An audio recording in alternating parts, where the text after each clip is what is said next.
Selamat sore Bapak Ibu. Saya mau memulai tentang topik yang saya angkat, ya, metafisika dan arsitektur Bali, simbol, energi dan vibrasi. Ya, jadi dari kata metafisika dulu berasal dari bahasa Inggris, metafisika.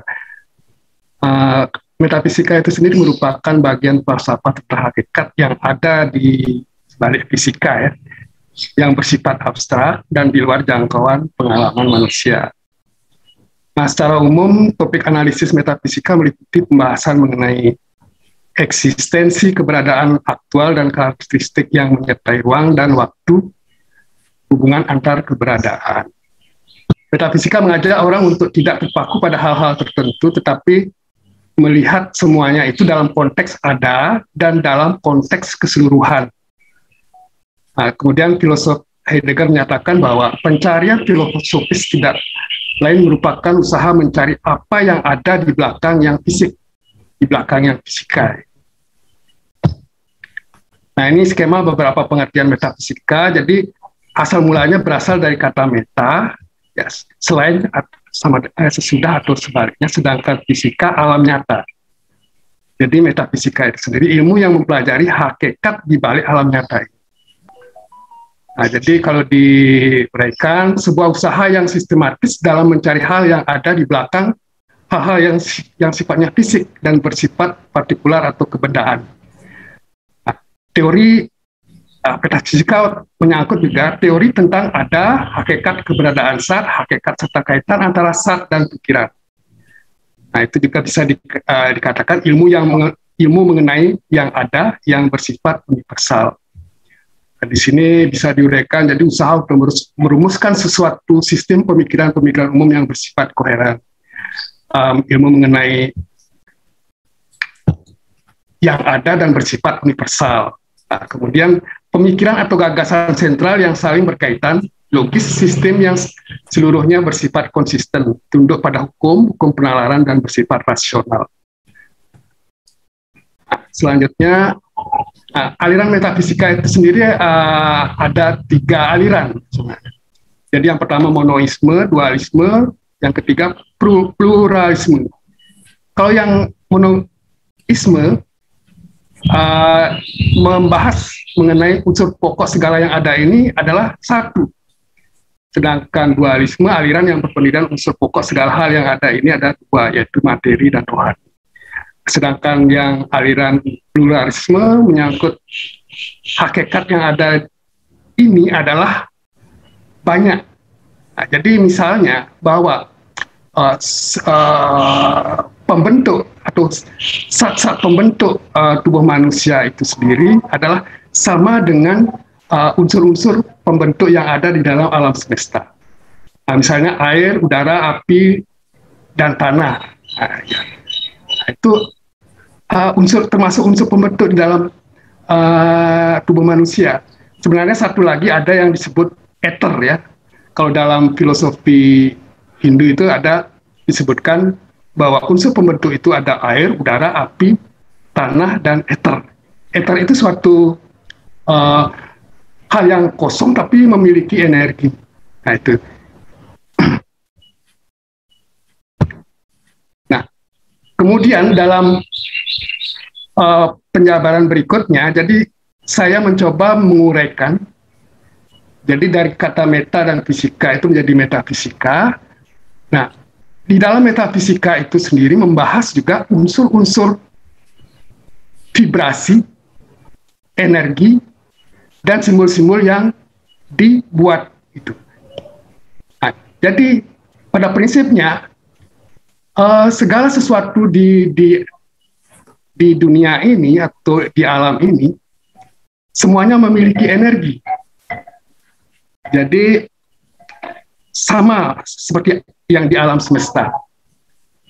Nah, jadi boleh dikatakan bahwa apapun yang ada di alam semesta itu ada di dalam diri manusia. Nah, itu nanti juga terkait dengan hal-hal yang berkaitan atau bergerak di alam semesta semacam energi itu, ada putaran-putaran energi, di mana menurut hasil penelitian itu ada 7 okta triliun energi ya di dalam semesta. Nah, kembali lagi pada yang tadi, energi itu memiliki frekuensi.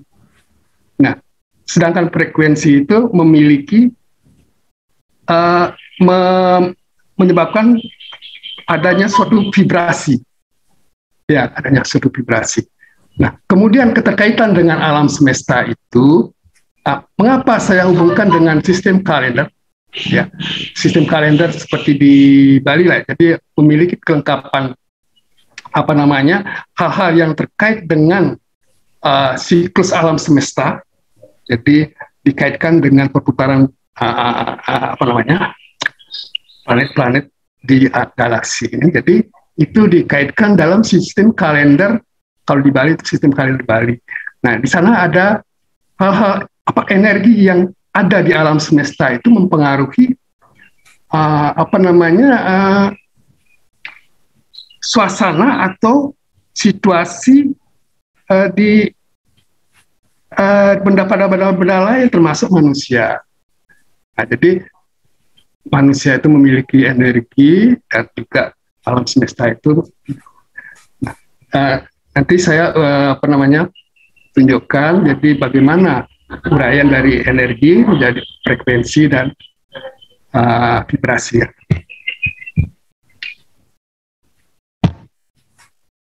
Kajian metafisika terhadap arsitektur Nusantara.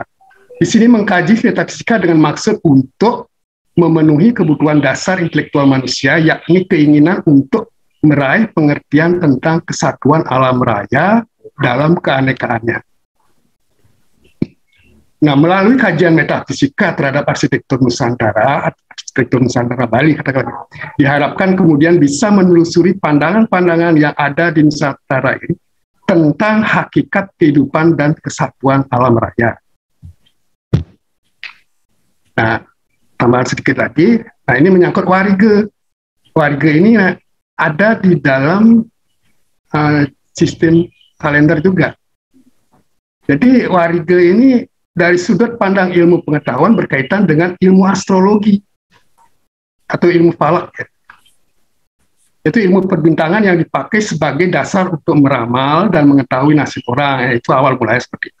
Kemudian dasar dari ilmu astrologi sendiri mengacu pada ilmu astronomi sebagai ilmu tentang, kaitannya dengan matahari, bulan, bintang, dan planet-planet lainnya. Nah, ini skema warga yang ada dalam itu. Jadi ada kaitannya dengan astrologi, kemudian dibuatkanlah simbol-simbol, kemudian terkait dengan realitas yang ada, juga ada sedikit kaitannya dengan mitologi. Nah, di dalam sistem kalender itu, karena terkait juga dengan siklus planet-planet di alam semesta, jadi di sana ada yang disebutkan dengan pawintangan, terkait dengan bintang-bintang yang ada, kemudian sasih. Sasih itu bulan, ya. Kemudian wuku, kalau di Jawa itu istilah sama juga ya istilahnya, pewaran, kemudian gendawahan. Nah, di sini saya coba ini menyangkut kaitannya dengan alam semesta dulu ya. Jadi ini saya sebagai penyanding aja dari menurut agama Hindu, bagian atas alam semesta ini terdiri dari 7 lapisan. Nah, itu ilustrasi.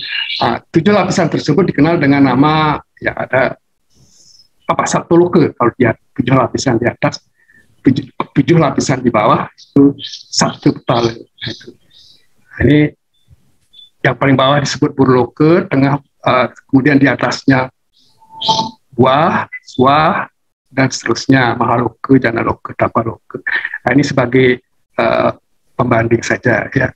Jadi nanti dikaitkan dengan keterkaitannya dengan alam semesta. Nah, ini ringkasannya seperti ini. Jadi lapisan atas ada 7 lapisan. Jadi Burloka, Buahloka, Swaloka, dan seterusnya. Kemudian kalau lapisan bawah ini disebut Atala, Witala, Stala, Talatala, Mahatala, Rasatala, dan Patala. Nah, ini kaitannya dengan siklus planet-planet di alam semesta ini dikaitkan dengan sistem kalender, ya kalau di Bali sistem kalender Bali ya kita sebutkan gitu. Nah, mungkin juga ada apa namanya secara sejarahnya itu ada hubungannya dengan sistem kalender di Jawa juga ya.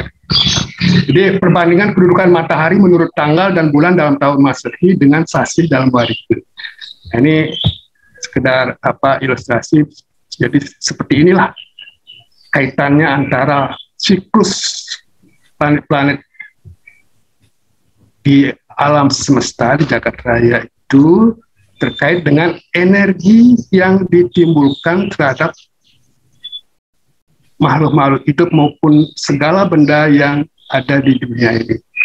Nah, oleh karena itu, energi yang ada itu mempengaruhi,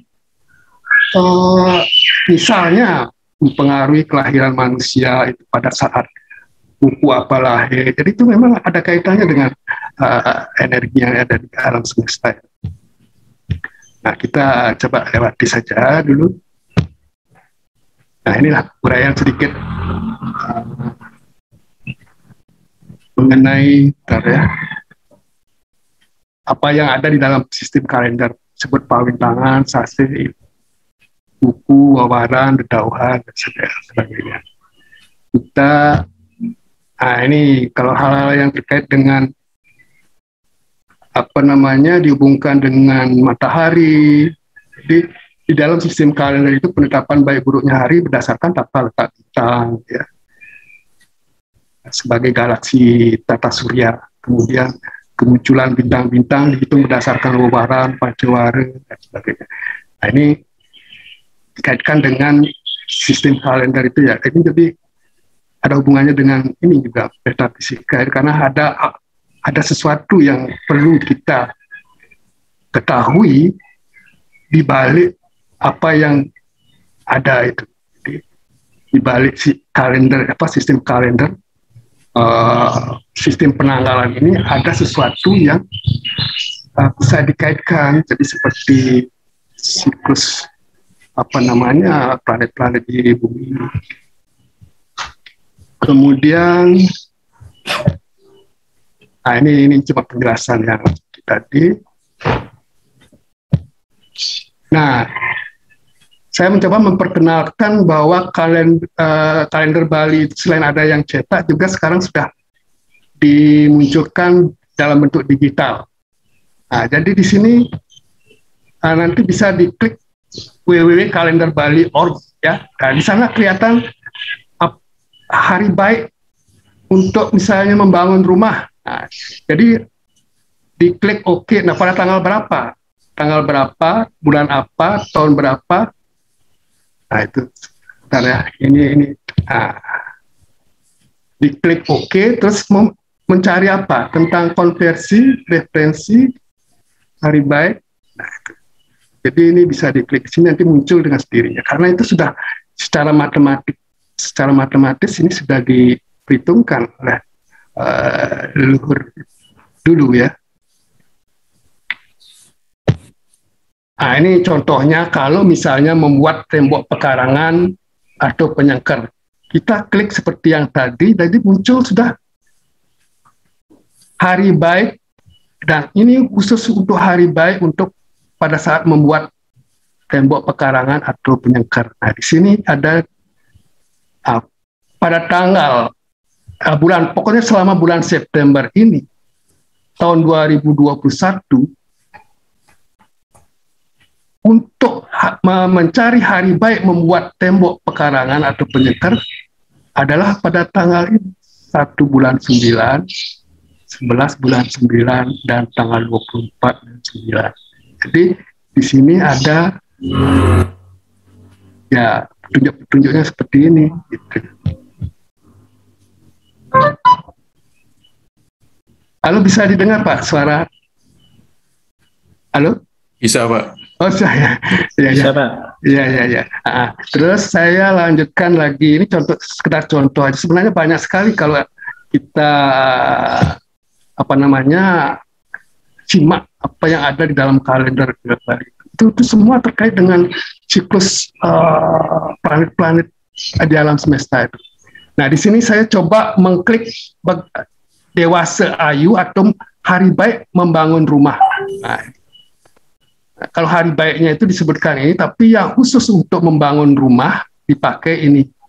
Jadi pada tanggal 6 ini sudah diklik untuk bulan ini, tahun ini, ya hasilnya seperti ini.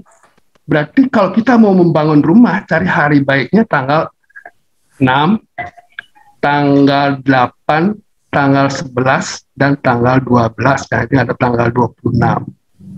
Nah, ini hari buruknya, jadi jangan dipakai hari ini, gitu ya. Jangan nanti membangun rumah tanggal 1 bulan sekarang ini. Nah, jadi hari buruk ini. Nah, itu hari baik buruknya itu karena terkait dengan perhitungan energi yang ada di planet-planet itu, daya tarik planet itu terhadap bumi, sehingga itu sudah diperhitungkan secara matematis hubungannya. Misalnya pada saat purnama itu bagaimana daya tarik energinya, kemudian pada saat bulan mati bagaimana, itu sudah tertulis semua di sini ya. Nah, itulah metafisikanya. Kemudian dewasa membuat lumbung dan dapur pada bulan September tahun ini. Jadi dewasa ayu hari baiknya untuk membuat lumbung dan dapur itu ya tanggal 8 dan tanggal 12 gitu ya. Ya, nah, ini juga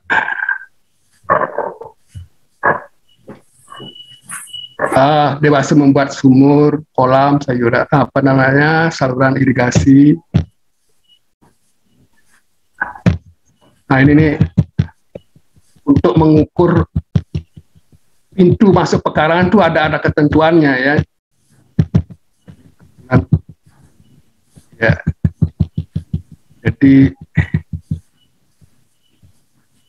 ini pekarangan ya ini.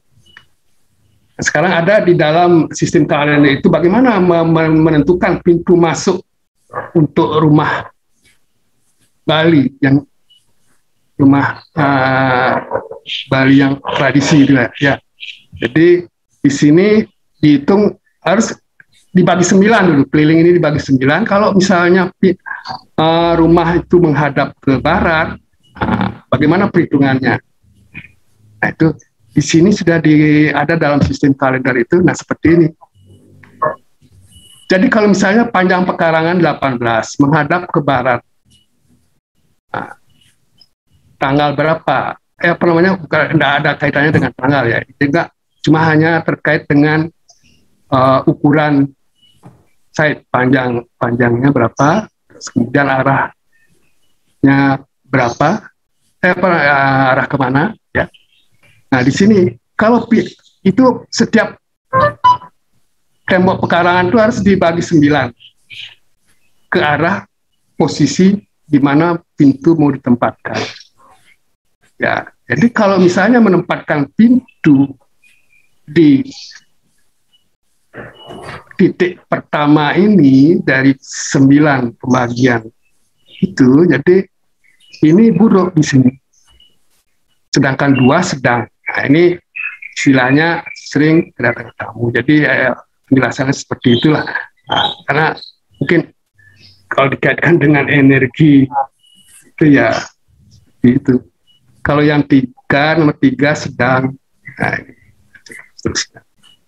Nah, ini contoh-contoh seperti ini. Bagaimana kalau menghadap ke timur? Nah, itu semua bisa diklik di www.kalenderbali.org ya.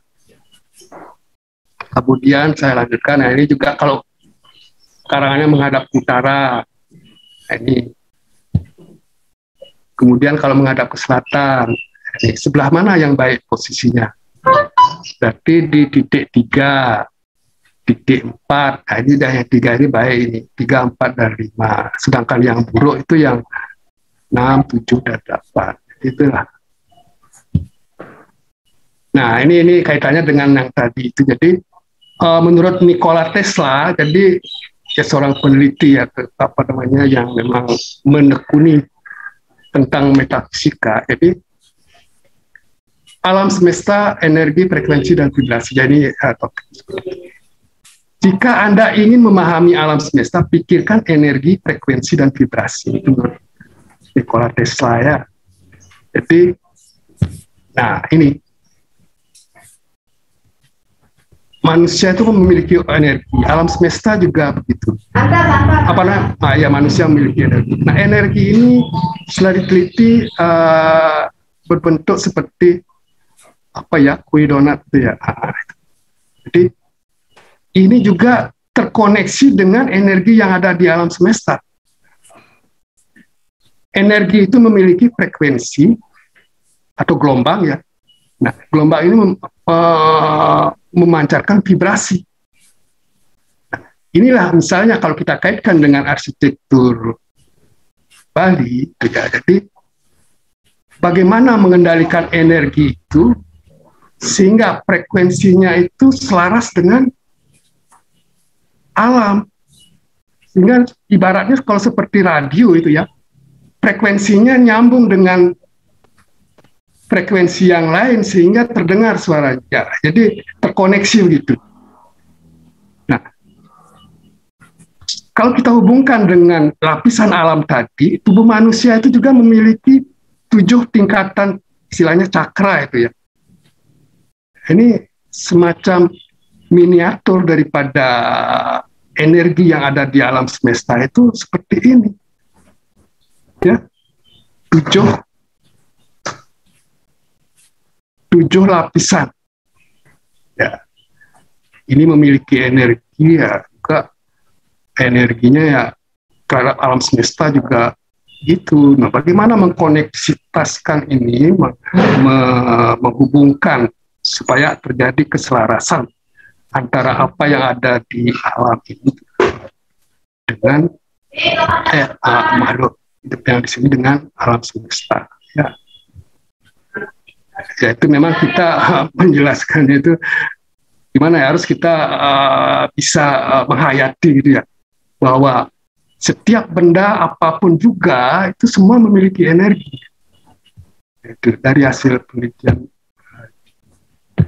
Nah, inilah penjelasannya. Sebagaimana dikemukakan oleh Nikola Tesla, sesungguhnya segala sesuatu di alam semesta ini adalah energi. Nah, ini pada buku Power Force halaman 68-69, David Hawking membuat peta kesadaran, sebuah pengelompokan emosi, dan diberi suatu angka berapa daya energinya. Nah, ini dari hasil penelitian tadi. Nah, ini untuk manusia bisa memiliki kekuatan energi seperti ini juga di alam semesta itu. Ada nanti kalau misalnya seseorang memiliki kekuatan energi dalam tingkat ini, nah, ya nanti pengaruhnya terhadap alam semesta. Makanya ada hukum, istilahnya hukum sebab akibat itulah, karena ini nanti ada pengaruhnya terhadap.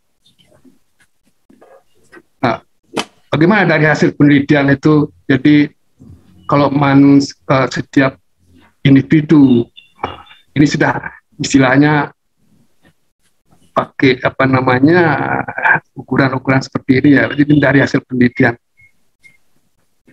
Jadi semakin tinggi kekuatan energinya, mereka memiliki jiwa pencerahan. Terus kemudian di bawahnya memiliki apa namanya rasa kedamaian. Nah, jadi oleh karenanya para misalnya orang-orang yang melakukan meditasi, jadi itu inilah sebenarnya dari sini sebenarnya apa namanya kalau kita kupas dari segi metafisika secara sains, ya bisa dikaitkan dengan ini. Kalau bagi orang-orang yang mencapai tingkat katakanlah meditasi yang sudah mencapai tingkat yang pencerahan, itu sudah benar-benar mereka sudah istilahnya damai, apa namanya tenang gitu.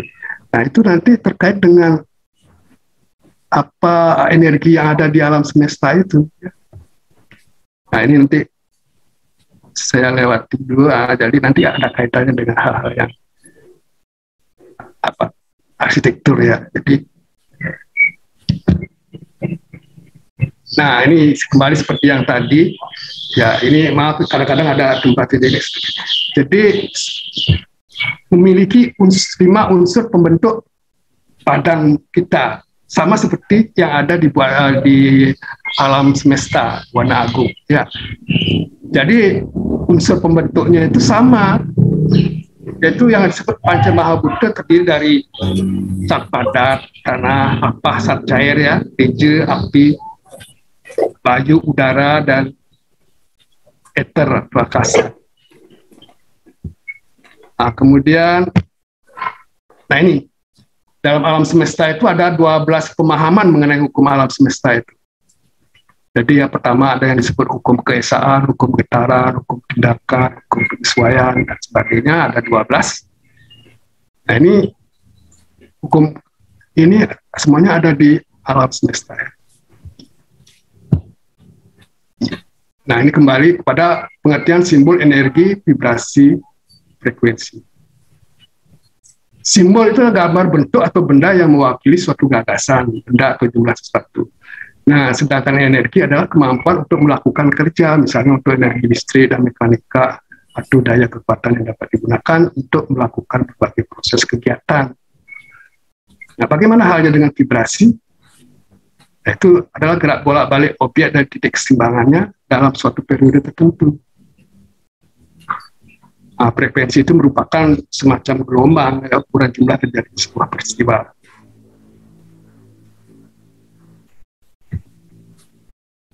Nah ini kalau sekarang kita mulai kaitkan dengan arsitektur. Nah, mengapa dalam posisi seperti ini yang sudah ditata sedemikian rupa, misalnya mulai dari pemilihan site, kemudian pengukuran site, kemudian dari mana mau memulai. Nah, di awalnya sekali harus mencari hari baik dan seterusnya. Jadi sehingga karena ada keserasian atau kesetaraan energi di mana frekuensinya bisa menyatu dengan alam, jadi terasa nyaman, semuanya sudah tertata teratur, mulai dari misalnya mencari hari baik, kemudian melakukan pengukuran, kemudian bagian mana yang dulu dibangun. Nah, itu semua ada kaitannya. Jadi antara hari baik itu pengaruhnya terhadap ini jadi tingkat kenyamanannya. Jadi karena ada keselasian atau keselarasan energi dengan alam semesta. Pak Suwardana, mohon ya. maaf. Mungkin waktunya kurang 5 menit gitu ya. Oh lah, iya. Ada sesi penanggap dan sesi tanya. Iya, Pak. Terima kasih, maaf, silakan. Oh iya. Nah, ini terkait dengan ukuran dasar dalam arsitektur. Nah, ini semuanya yang berpatokan pada apa yang ada di dalam diri manusia itu sendiri. Jadi, segala sesuatunya dikembalikan kepada manusia sebagai pemakai arsitektur. Nah, ini proses perakitannya ini juga ada, saya kasih jelaskan ini. Nah, di sini ada proses nyukat, itu nanti ada ketentuan-ketentuannya, misalnya dalam ritualnya mencari hari baiknya, segala kegiatan yang menyangkut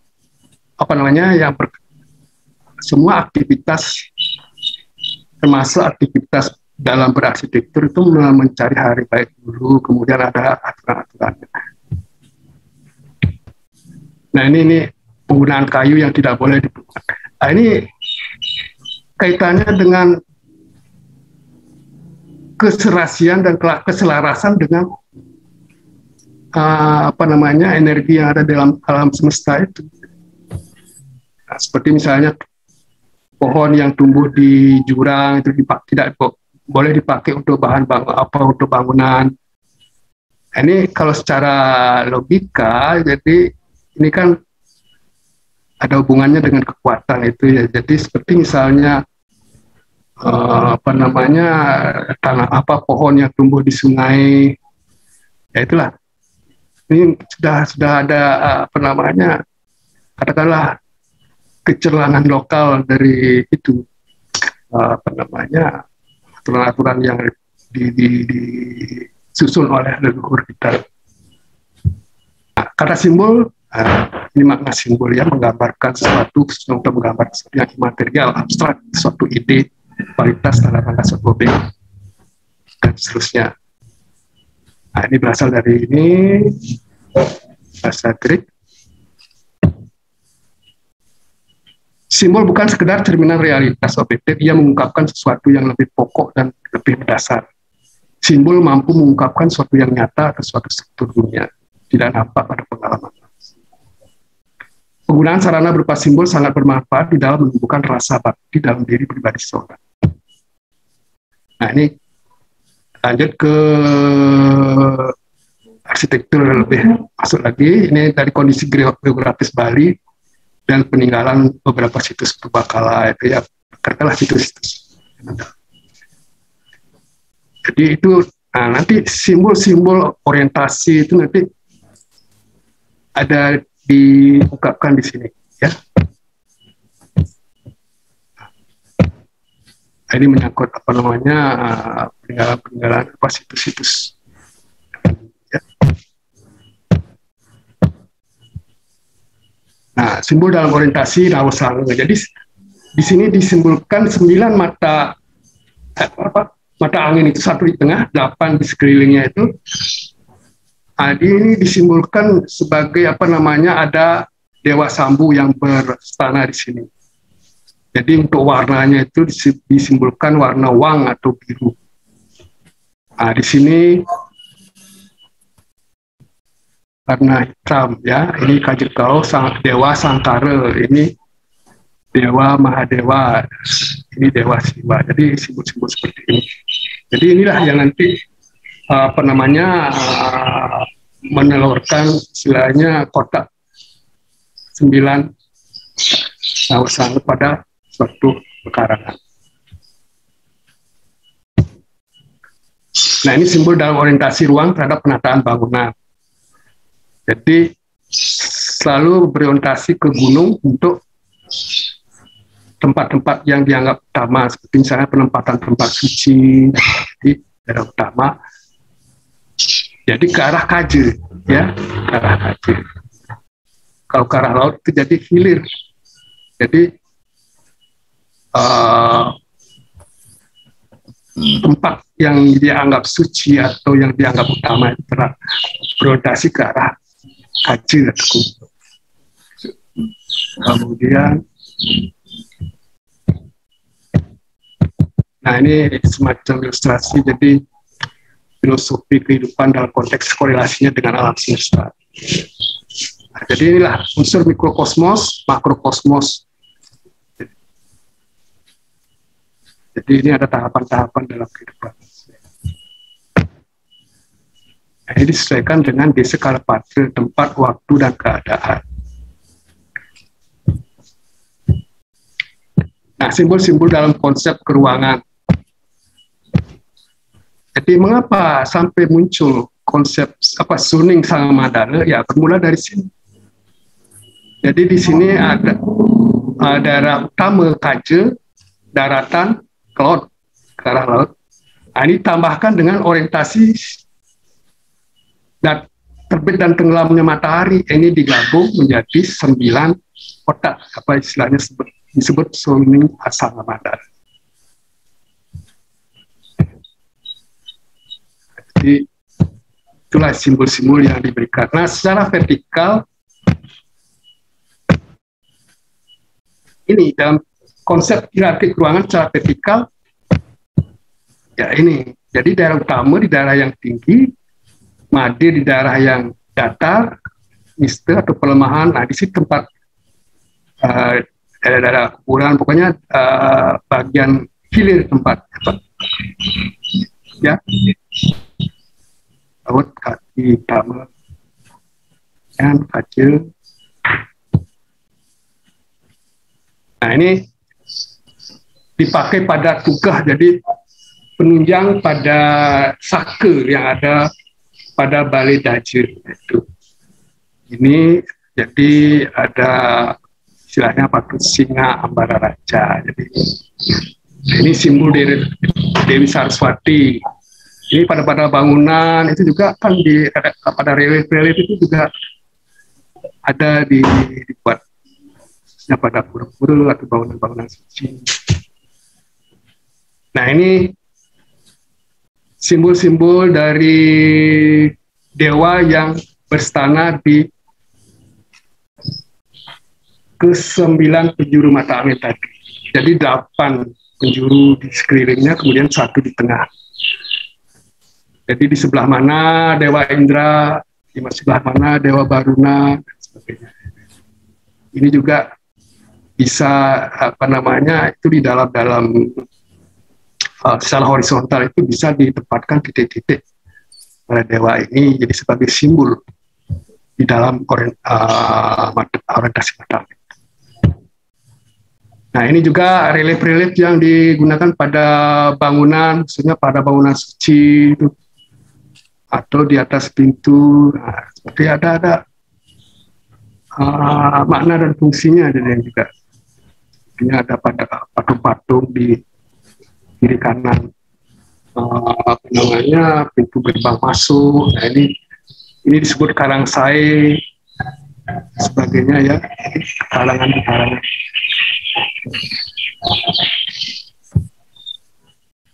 Nah, dalam proses pembangunan pun ada prioritasnya, mana yang lebih dulu dibangun, mana yang paling akhir. Jadi ada prosesnya itu. Semua itu mencari hari baik juga, dan urutan proses membangun juga. Nah, ini sekedar contoh-contoh yang dibuat pada tembok-tembok bangunan Bali itu ya. Jadi ada ini semua ada. Nah, seperti ini, simbol-simbol seperti ini ada maksudnya, ada fungsinya, ada maknanya ya. Nah, ini juga, jadi semua ada maknanya. Nah, ini juga, jadi banyak simbol-simbol yang dituangkan dalam arsitektur Bali itu, khususnya pada sebagai ornamen-ornamen yang memiliki makna yang sesuai dengan penempatannya. Ada pakem-pakemnya itu ya. Ini contoh-contoh. Ini Meru simbolnya sebagai gunung gitu ya. Ini kalau di panjang lebarnya.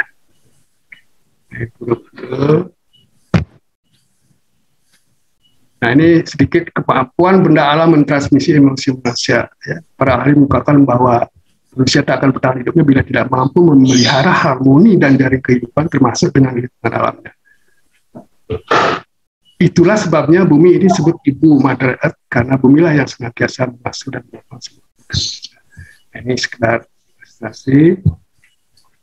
Nah, ini proses ngeruak atau serta nyukat karang. Jadi ngeruak dalam bahasa Bali itu. Nah, nyukat karang kan dalam pengukuran. Ngeruak sebenarnya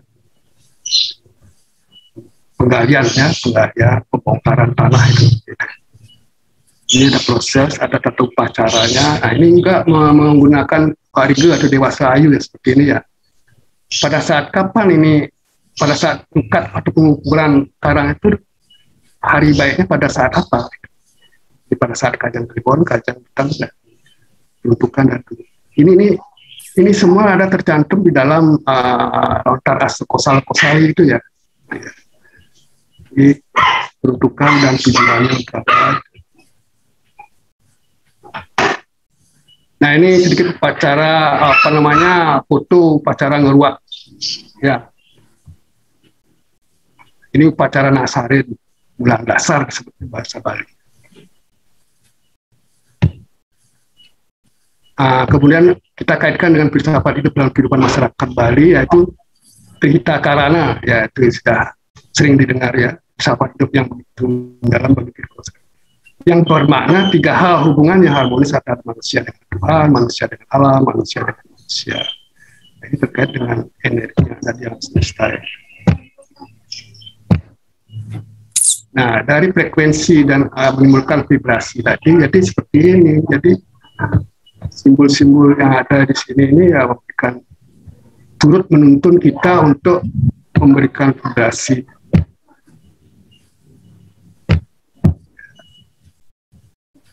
Nah, ini sifat profan atau jadi bagaimana vibrasi yang ditimbulkan oleh elemen-elemen arsitektur ini, karena semua isi alam semesta ini memiliki energi. Nah, bagaimana proses kreatif dalam pengembangan arsitektur Bali ke depan dikaitkan dengan istilahnya metafisika inilah. Jadi manifestasi konsep yang tidak nyata atau intangible pada arsitektur misalkan semua berbasis filsafat yang menaungi aspek bukan fisikal. Jadi bagaimana filsafatnya dalam arsitektur Nusantara itu filosofinya sehingga terwujudlah arsitektur yang dibangun. Pada setiap proses kreatif, seorang arsitek berpijak pada indigenous knowledge, pengetahuan lokal asli. Jadi,